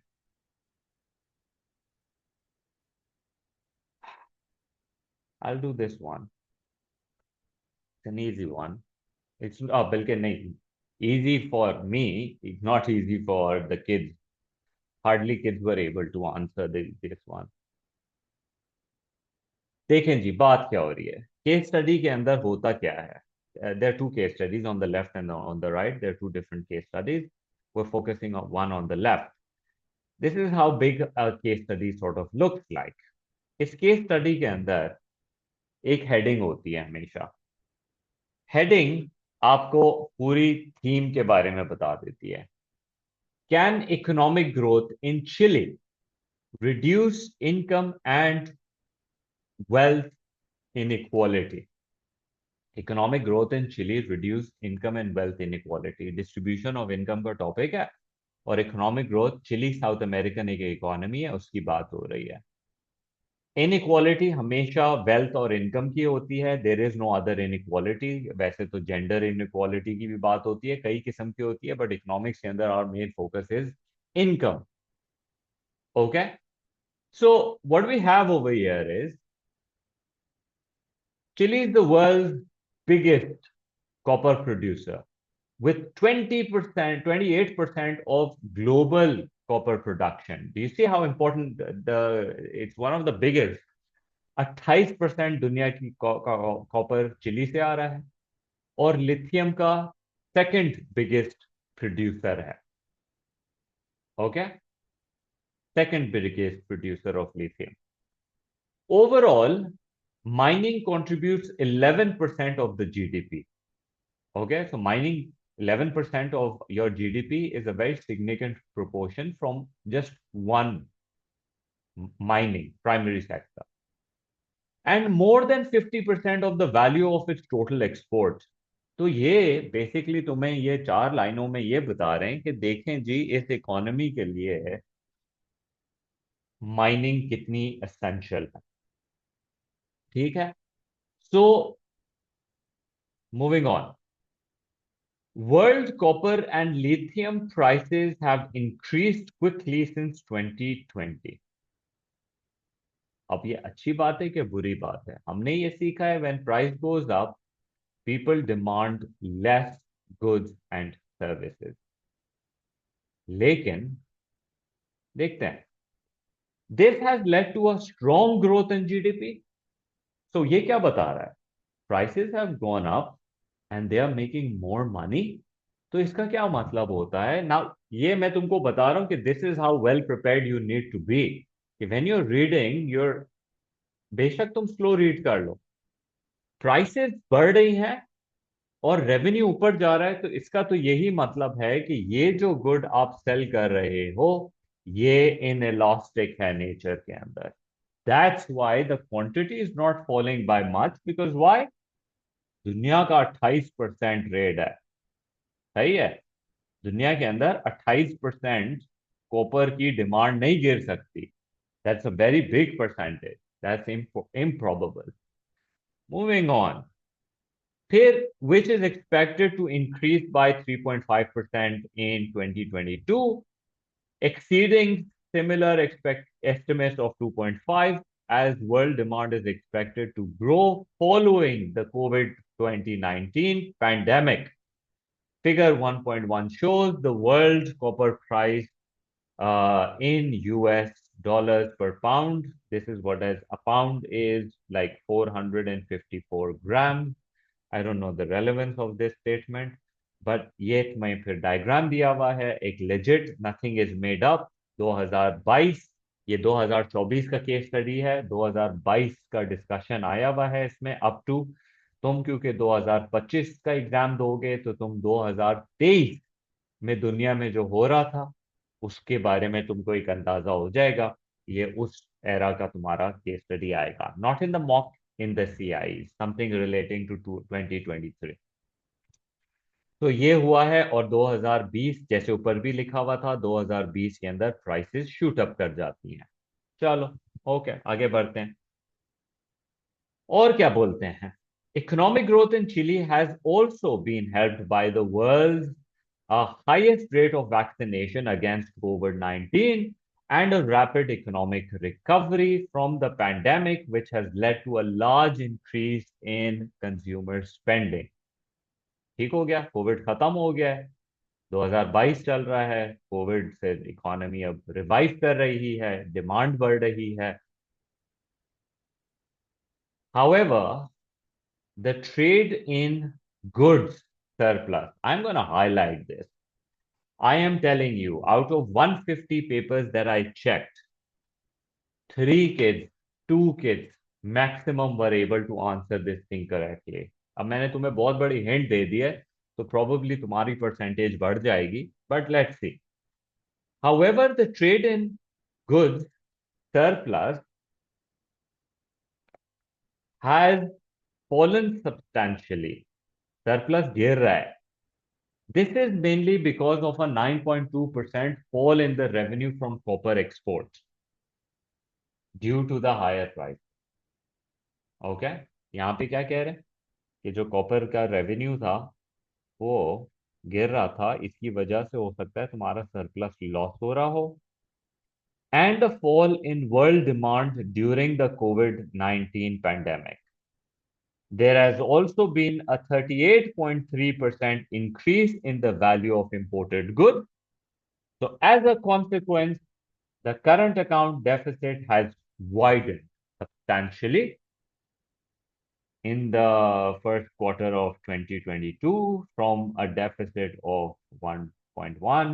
तो बेसिकली पॉइंट ये है कि वो तुम्हें ये बता रहे हैं कि आपका ट्रेड इन गुड्स जो है ना, ट्रेड इन गुड्स वो वर्सन हो रहा है, क्योंकि प्राइसेस राइज होने की वजह से और पैंडेमिक की वजह से आपकी हो सकता है डिमांड गिर रही हो फॉर दिस। तो ये इसकी वजह से करंट अकाउंट का जो डेफिसिट है वो ज्यादा बड़ा हो गया।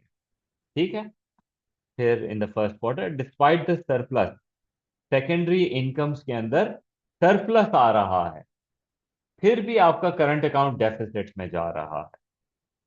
तो फिर उन्होंने ये एक डायग्राम दिया है, इतना कुछ डायग्राम में दिखा रहे हैं कैसे पहले सरप्लसेस। डेट्स का ख्याल रखना, बिकॉज जब वो डिस्कशन में डेट्स की बात कर रहे होते हैं तो उस डेट से तुम्हें कुछ चीज़ों को मैनेज करना होता है। ये डेट्स तुम्हारी दे दी बैलेंस ऑफ गुड्स के अंदर। फिर आगे जाके फर्दर इन्होंने एक बात की है, one of the main benefits of chillies increased prosperity in recent years has been a decline in the number of people living at or below the minimum level of 5.50 per day। That's a very good per day का income। Poverty के अंदर absolute poverty is $2, $2.50, $1.25 according to World Bank। So, however, the Chile remains the most unequal country in the list of largely developed countries according to the Organization for OECD, with an income gap of 65% wider than the OECD average। चलो, तो वो अभी भी बता रहे हैं कि कोई खास इंप्रूवमेंट उस पॉइंट ऑफ व्यू से तो नहीं है। In addition, although the Gini coefficient has fallen from 52.1 to 54.4, Gini coefficient आना चाहिए तुमको कि क्या होता है, this is still higher than the low income countries like Haiti and El Salvador. तो ये बता रहे हैं, ये कुछ by the way, Gini Gini coefficient अगर 52.1 से 54.4 पे जा रहा है तो इसका मतलब है कि इन इक्वालिटी जो है वो कम हुई है। इक्वालिटी में इंप्रूवमेंट आई है। The value closer to zero means good, the closer to one means bad. ठीक है। So to try and reduce this inequality in income and wealth, the Chilean government has increased its expenditure on education. अच्छा, very good. ठीक है, 3% से almost close to 5.5%. Further recognition of the importance of education as a merit good is also by the government increases education spending by 3.4% each year. Chile has also made all college tuition free of charge. College में जाके free of charge किया है, not early school. It is hoped that this will reduce the gap in the quality of education received by the wealthiest and poorest students and open up opportunities for everyone. अब ये देखो, critical thinking समझने की एक चीज है कि वो कह रहे हैं कि हमने फ्री कर दिया है कॉलेज में ट्यूशन फी, ये सोचते हुए कि वेल्दी और पुअर दोनों के अंदर गैप कम हो जाए। ये तो विद द अजम्पशन है कि पुअर वाले भी यूनिवर्सिटी में इक्वली जा रहे हैं एज द रिच। यंग वालों का क्या होगा, उनको किस तरह से इंसेंटिव मिलेगा to go, there is a lot of question. The question for 2 marks which majority people got it wrong. लेकिन examiners were kind. If I was there I would not have been kind to you. Examiner ने क्या kindness दिखाई है? Identify two possible reasons why the current account का जो balance है वो deficit में है, इवन दो 2022 के अंदर जो ट्रेड इन गुड्स है वो सरप्लस में है। 2022 के अंदर ट्रेड इन गुड्स सरप्लस के अंदर है। ठीक है। लेकिन फिर भी करंट अकाउंट डेफिसिट के अंदर है, सेकेंडरी इनकम्स भी सरप्लस में है। तो ऐसी क्या वजह है भाई कि करंट अकाउंट डेफिसिट में है? ये तुम लोग जो है ना, बड़ा मुश्किल से लोगों को याद रहता है कि करंट अकाउंट के अंदर 4 अकाउंट्स होते हैं: trade in goods, trade in services, primary income, secondary income. उन्होंने क्या कहा कि the total of all of this, the total is in negative, while this and this is in positive. तो वजह क्या है? वजह ये है कि सर्विसेज ज्यादा नेगेटिव और प्राइमरी इनकम्स में भी बहुत बड़ा नेगेटिव होगा। तो ये नेगेटिव्स इन दो पॉजिटिव्स को सुपरसीड करके नेगेटिव के अंदर बैलेंस को लेके जा रहे हैं 2 मार्क्स के लिए। लेकिन एग्जामिनर्स वर काइंड, एग्जामिनर्स ने बोला कि यार क्योंकि 99% ऑफ द बच्चों ने तो ये लिखा है कि ये इसलिए हुआ है क्योंकि 9.2% एक्सपोर्ट गिर गई है और 38.3% एग्जैक्टली यहाँ से कॉपी कर लोगे तो 1 मार्क दे देना बच्चों को। बेसिकली सॉर्ट ऑफ समझ लो सबका ही दिया है उन्होंने तुमको। ठीक है। Otherwise based on the question नहीं मिलना, दूसरा मार्क तो नहीं मिल सकता until unless you would have mentioned trade and service में डेफिसिट एंड प्राइमरी इनकम्स में डेफिसिट। तो ट्रेडिंग गुड नेक्स्ट। पॉजिटिव कैसे है? वो तो कह रहे डिक्रीज हो रहा है ट्रेडिंग गुड। या आई नो, लेकिन ये यहाँ पे डेटा तो यही बता रहा है कि 2022 के अंदर ट्रेड इन गुड्स जो है वो सरप्लस के अंदर आ रहा है, तो वो यहाँ से बेसिक इंफॉर्मेशन उठाई है उन्होंने। I understand what you are saying. Trade in goods surplus has fallen, surplus has fallen, right? Surplus fall होने का ये मतलब नहीं है कि सरप्लस गिर रहा है। सरप्लस का क्या मतलब होता है? चलो let me clarify this. X minus M, right? अगर x माइनस एम की वैल्यू गिर रही है तो हम कहेंगे कि ये सरप्लस फॉल हो रहा है, डेफिसिट में नहीं गया, सरप्लस फॉल हो रहा है। इसके पीछे क्या वजह है? एक्सपोर्ट गिर रहा है और इंपोर्ट जो है वो मे भी बढ़ रहा। That is the only reason through which it can happen. तो एक्सपोर्ट रेवेन्यू गिर रहा है, लेट्स अज्यूम, और कोविड की वजह से डिमांड गिर गई है तो उसकी वजह से एक्सपोर्ट्स के नंबर्स गिर रहे हैं। सरप्लस अभी भी है लेकिन कम surplus. I don't know if data is showing that. जनवरी फरवरी के अंदर सरप्लस बहुत बड़ा गिर गया है, so we are showing that sort of surplus गिरना. ठीक है, but without that information also that could have been solved based on the question. उसके बाद let's complex it. Consider the likely success. Likely means what? Likely means let's have an argument for both sides. Okay, likely की बात की है इन्होंने. तो जब likely की ये बात कर रहे हैं तो I have to give an opposite argument also. So what is it? Consider the likely success of one policy that Chile could use to reduce the import of the consumer goods. Almost overwhelmingly 80% of the kids go for tariffs. बहुत अच्छी बात है, tariff को identify किया तुमने, मैं खुश हो गया. 4 मार्क के अंदर मैं तुमको टैरिफ को लिखने को, आइडेंटिफाई करने को 1 मार्क दे दूंगा. और किस तरह से टैरिफ जो है causes the prices to increase for the imports, right? और उसकी वजह से जो है डिमांड है फॉर एक्सपोर्ट, सॉरी इम्पोर्ट्स, वो गिर जाएगी. मुझे ये पूरी लाइन लिख दो, मैं तुमको 4 में से 2 मार्क दे दूंगा. ठीक है, that's how it will work. You don't write price of import rises and then so demand will fall. Problem में आ जाओगे तुम लोग. तो मेक श्योर प्राइस के बारे में भी लिखो और उसकी वजह से demand may fall. Let's say may fall, हमेशा तो नहीं गिरती, may fall. Elastic inelastic, they love this elastic inelastic का डिस्कशन इन केस स्टडीज खास तौर पे. ठीक है, तो 2 मार्क मिल गए तुमको टैरिफ आइडेंटिफाई करने का, 1 मार्क, और फिर उसकी एक्सप्लेनेशन कि how prices will rise and that will cause the demand for imports to fall down. Excellent. Quota के साथ जाते हैं तो फिर समझाते हैं कि कोटा जो है वो लिमिट, फिजिकल लिमिट लगा देता है on the goods that can be imported, और उसकी वजह से रिड्यूस कर जाएगा वो डिमांड को. That's how you will explain it. ठीक हो गया.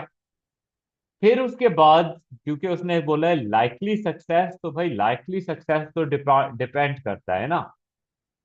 ठीक, कि अगर जो गुड्स आप बाहर से इंपोर्ट कर रहे हो वो अगर इन इलास्टिक है, PD for import is less than 1, तो फिर क्या करोगे? तो फिर क्या रिडक्शन आएगी इंपोर्ट्स के अंदर? तो आप बोलोगे भाई नहीं, अगर वो गुड्स इन इलास्टिक हैं तो फिर तो रिडक्शन नहीं आएगी इंपोर्ट्स के अंदर, और ये पॉलिसी जो है वो फेल कर जाएगी. राइट? तो इन इलास्टिक के पॉइंट ऑफ व्यू से you make a counter argument. एक और क्या हो सकता है, whether you would like to like successful उसके अंदर, कि तुम ये भी आर्ग्यू कर सकते हो कि भाई अगर कंज्यूमर्स डोंट स्विच, तो क्या उससे इंपोर्ट रिड्यूस हो जाएगा क्या? People will still consume, they will still import those goods. तो इंपोर्ट में रिडक्शन हो सकता है कि ना भी हो. तो डू यू अंडरस्टैंड, 2 मार्क के लिए वी आर मेकिंग डिस्कशन. दो भी नहीं, मेरा ख्याल है they will be willing to give you 3 marks if you make a reasonable argument कि how the policy can reduce. And 1 से 2 मार्क्स जो है अगर तुम काउंटर करते हो. काउंटर करना जरूरी है, please please please, case study के अंदर भी अब काउंटर करना जरूरी है, ऑपोजिट बताना. तो 6 मार्क्स वाले तो वैसे ही काउंटर वाले होते हैं. फॉर एग्जाम्पल 6 मार्क का अगर ये वाला देखो तो इसके अंदर क्या हो रहा है, explain, assess the extent to which the government increases its spending, education spending may improve the income of poorer households. नहीं, बल्कि I missed out a question, sorry my bad. 2 mark का एक बीच में क्वेश्चन घुसा हुआ है. जीनी कोफिशिएंट 52.1 से 44.4 पे चला गया है. 1 मार्क जीनी कोफिशिएंट को समझाने में मिलेगा कि जीनी कोफिशिएंट क्या होता है. जीनी कोफिशिएंट मेजर करता है income inequality. If you write which 5% of the kids did that, फजूल में मार्क लूज किया. They wrote Gini coefficient measures inequality, just inequality, plain inequality. That's a problem for us. You have to identify income inequality. Income and wealth inequality. And क्योंकि ये number जो है, ये number आपका गिर रहा है, तो इसका मतलब है कि there is more equal distribution, inequality is falling, any of that you right, you get a mark. ठीक है। Assess the extent to which government increasing education spending may improve the income of poorer households. Will it not? May. Assess the extent. Evaluation, sorry, analysis, both sides, and then final evaluation that will it not. तो पहले तो 6 में से 4 mark analysis के हैं, 3 mark तुम one sided दे के उठा सकते हो, 1 मार्क तुम्हें काउंटर करना तो मस्ट है। काउंटर नहीं किया तो इवैल्यूएशन को भी गुड बाय बोल दो। समझ आ गई है? तो 3 मार्क के हाँ जी, एजुकेशन के अंदर जो स्पेंडिंग है वो लोगों की इनकम्स बढ़ा देगा। कैसे भाई? जब लोग पढ़ेंगे, स्किलफुल होंगे, तो प्रोडक्टिव हो जाएंगे, प्रोडक्टिव हो जाएंगे तो ज्यादा आउटपुट बनाएंगे, इनकम्स बढ़ जाएंगी। You see how I am writing this? Income से कनेक्शन बनाना है, क्योंकि कह रहे हैं इनकम ऑफ, इधर उधर की बातें करोगे कि मुल्क का ये अच्छा हो जाएगा, इकोनॉमिक ग्रोथ अच्छी हो जाएगी, एम्प्लॉयमेंट बढ़ जाएगी, इररेलेवेंट। प्योर कनेक्शन मांग रहे हैं, गवर्नमेंट के खर्चे ऑन एजुकेशन, इनकम बढ़ेगी कि नहीं, कनेक्टिंग पॉइंट बता दो। स्किल का बढ़ना, प्रोडक्टिविटी का बढ़ना, इनकम्स बढ़ जाएंगी। पहली बात। दूसरा, जब आप एजुकेशन को फ्री कर देंगे तो लोगों के पास पैसे ज्यादा बचेंगे, वो ज्यादा गुड्स खरीद सकेंगे, रियल इनकम बढ़ सकती है। ये थोड़ा सा वेग पॉइंट था, इस पे बहुत से एग्जामिनर हो सकते हैं मार्क्स ना भी दें। ये हम कह सकते हैं कि क्योंकि एजुकेशन के ऊपर स्पेंडिंग, फ्री कॉलेज सर्विस हो गई है, तो जो लोग अफोर्ड नहीं कर सकते थे, अब लोगों के लिए मोर अफोर्डेबल हो जाएगा। तो फ्री एजुकेशन प्रोवाइड करने से एजुकेशन की अफोर्डेबिलिटी बढ़ेगी। अफोर्डेबिलिटी का वर्ड इंपॉर्टेंट है। उससे लोगों की इनकम्स बढ़ जाएंगी। अगेन, इनकम बढ़ जाएंगी, नौकरियां मिलेंगी। तो एजुकेशन पे गवर्नमेंट स्पेंडिंग कर रही है, गवर्नमेंट लोगों को एजुकेट कर रही है कि एजुकेशन इंपॉर्टेंट है, तो अवेयरनेस बढ़ जाएगी। रिमेंबर, मेरिट गुड के अंदर इंफॉर्मेशन फेलियर होता है, तो वो फेलियर दूर हो सकता है। ठीक है जी। काउंटर आर्ग्यू करना जरूरी है। क्या गवर्नमेंट की एजुकेशन पे स्पेंडिंग से लोगों की इनकम बढ़ेगी? भाई साहब, मेरिट गुड है, इंफॉर्मेशन फेलियर है, आप स्पेंडिंग भी कर लें, हो सकता है कि स्पेंडिंग, गवर्नमेंट लोग का एजुकेशन की तरफ ध्यान ना जाए। ठीक है। जो गरीब लोग हैं, the poor household, they may have higher opportunity cost due to the need that they you know start income, जल्दी पढ़ना, कॉलेज नहीं जा सकते, कॉलेज जाएंगे, स्कूल जाएंगे, तो फैमिली की इनकम लॉस हो जाएगा, तो प्रॉब्लमेटिक है। तो education might not have, even they accept education की क्वालिटी अच्छी नहीं है करंट इकोनॉमी के स्टेट के हिसाब से, तो ये इम्प्रूवमेंट नहीं आएगी। आपने एक तरफ एडवांटेजेस बता दिए, एक तरफ डिसएडवांटेजेस बता दिए, 4 आउट ऑफ 6 मार्क्स मिल जाएंगे कि एजुकेशन बेनिफिशियल है कि नहीं है। फिर उन्होंने जो सवाल पूछा है तुमसे 2 मार्क के लिए, एवेल्युएशन के लिए, कि द एक्सटेंट। ठीक है। So you will pick up the points from above, कि based on the advantages and the disadvantages that you discuss, it depends on the extent to which the it will have an impact. Education short run के अंदर impact नहीं करती है, long run में impact लेकर आती है। तो शॉर्ट रन में you might not see benefits of it, in the long run you might see benefits of it. So in conclusion, the government spending on education is likely to have an impact in the long run. ये मेरी final conclusion हो गया। Conclusion का 1 mark होता है। Conclusion is dependent on the evaluation, evaluation is dependent on the analysis. Analysis is not double sided, evaluation के mark भूल जाओ। समझ आ गई है? इवैल्यूएशन में जो तुम एनालिसिस में जो डिस्कशन किया है, इवैल्यूएशन में भी उसी को फर्दर एक्सटेंड करोगे, कोई नए पॉइंट्स को नहीं लेकर आओगे। That's the idea. Last question पे सर बढ़ते हैं। इवैल्यूएशन में लिख सकते हैं, बोलो। इवैल्यूएशन में ये लिख सकते हैं कि सिर्फ कॉलेज ट्यूशन फ्री फ्री किया, स्कूल को फ्री नहीं किया, तो वो ज्यादा ज्यादा इम्पैक्ट नहीं करेगा। That might not have a large impact, लेकिन देखो उससे अब इनकम के साथ कनेक्शन बनाओ ना, कुछ इनकम से बनाना है तो उसका इनकम के साथ क्या कनेक्शन होगा। तो यू वुड से दैट वो बच्चे जब स्कूल नहीं जा रहे हैं तो वो जो है वो स्किल्स नहीं सीखेंगे। That is perfectly fine for your evaluation. अगर तुमने ऊपर फ्री कॉलेज वाली बात की है तो यू अंडरस्टैंड दैट, अगर फ्री कॉलेज वाली बात ऊपर की है कि फ्री कॉलेज की वजह से what was the point above which we were making, कि कॉलेज को आपने फ्री किया है तो लोग जो अफोर्ड कर सकते हैं वो अपने बच्चों को स्कूल भेज सकते हैं। फिर इवैल्यूएशन के अंदर आप कह रहे हो कि भाई लेकिन जो प्राइमरी स्कूल वाले हैं वो तो नहीं जा पा रहे, तो उसमें तो कोई इम्प्रूवमेंट नहीं आएगी। तो यार इवैल्यूएशन में कर सकते हो आप ये आर्ग्यूमेंट।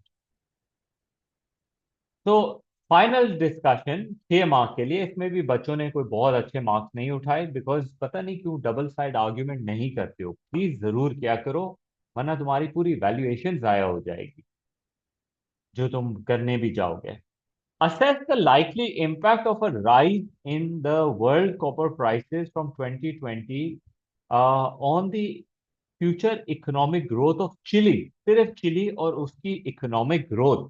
जब हम इकोनॉमिक ग्रोथ की बात करते हैं तो आउटपुट की हम बात करते हैं, पोटेंशियल की बात करते हैं, which can lead to employment and all of that. But Chile की प्राइसेस बढ़ रही हैं, उनकी इकोनॉमिक ग्रोथ पे उसका इम्पैक्ट बताएं। देर नॉट इवन सेइंग कि इम्पैक्ट राइज करेगा, डिस्कस करें, देर सेइंग बस जनरली बता दो। तो केस से हम एक स्टेटमेंट उठाएंगे कि जी आपने ऊपर लिखा था बिल्कुल पहले पैराग्राफ के अंदर कि माइनिंग जो है वो 50% ऑफ द चिली का एक्सपोर्ट कंट्रीब्यूट करता है और दुनिया के अंदर 11% में कंट्रीब्यूट करता है। Bye the way just for this reference you get 1 mark. अभी तो तुमने कुछ डिस्कशन किया ही नहीं है कि अच्छा करेगा कि बुरा करेगा, just just the copy pasting of this will give you a 1 mark. अब अगर प्राइस राइज कर रही है और गुड अगर इनइलास्टिक है तो फिर चिलियन गवर्नमेंट को फायदा होगा, एक्सपोर्ट रेवेन्यू बढ़ेगा, उनकी जीडीपी राइज करेगी। That's it, that's the positive side. Elastic inelastic का डिस्कशन मैंडेटरी है, असल में वो टेस्ट ही यही कर रहे हैं तुमको, प्राइस बढ़ रही है और इकोनॉमिक ग्रोथ बढ़ेगी कि नहीं बढ़ेगी, प्योरली डिपेंड्स ऑन इलास्टिसिटी। अगर जो गुड हम एक्सपोर्ट कर रहे हैं वो इन इलास्टिक है, price goes up, foreigner keeps on buying, we make good money. अब काउंटर आर्ग्यूमेंट भी तुम्हारा आसान है। अगर प्राइस बढ़ रही है और जो गुड हम सेल कर रहे हैं अगर वो इन इलास्टिक है तो जीडीपी तो नहीं बढ़ेगी, जीडीपी तो गिर जाएगी, and that will hurt, right.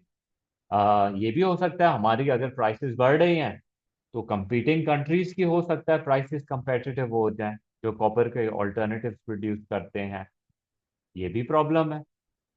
ठीक है, एक और प्रॉब्लम, प्राइसेस बढ़ रही हैं, ज्यादा आउटपुट प्रोड्यूस होगा, रिसोर्स डिप्लीट होने का खतरा है, फ्यूचर के अंदर एक्सपोर्ट रेवेन्यूज गिर जाएंगे।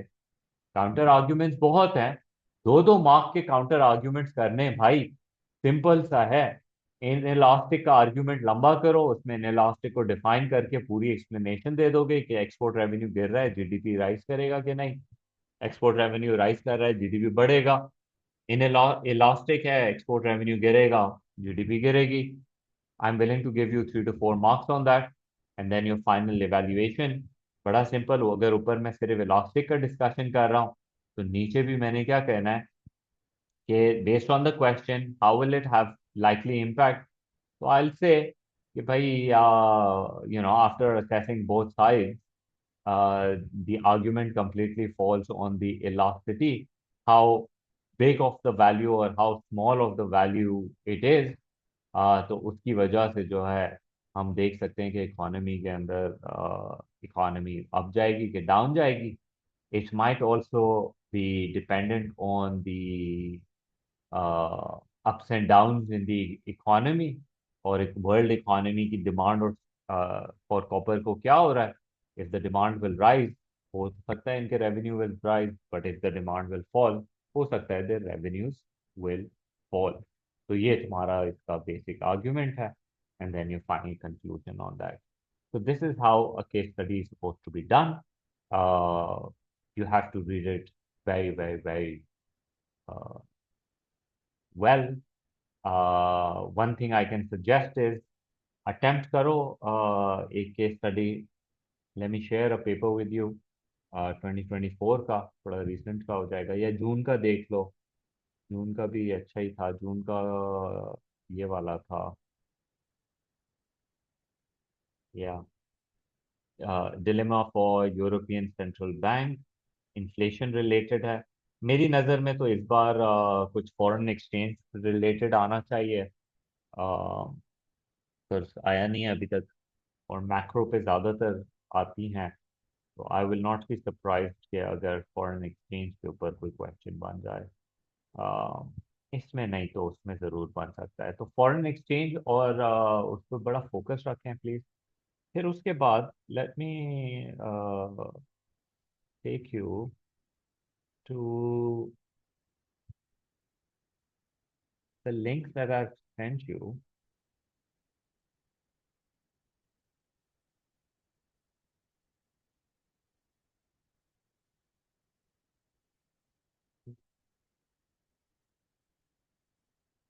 I have it on YouTube.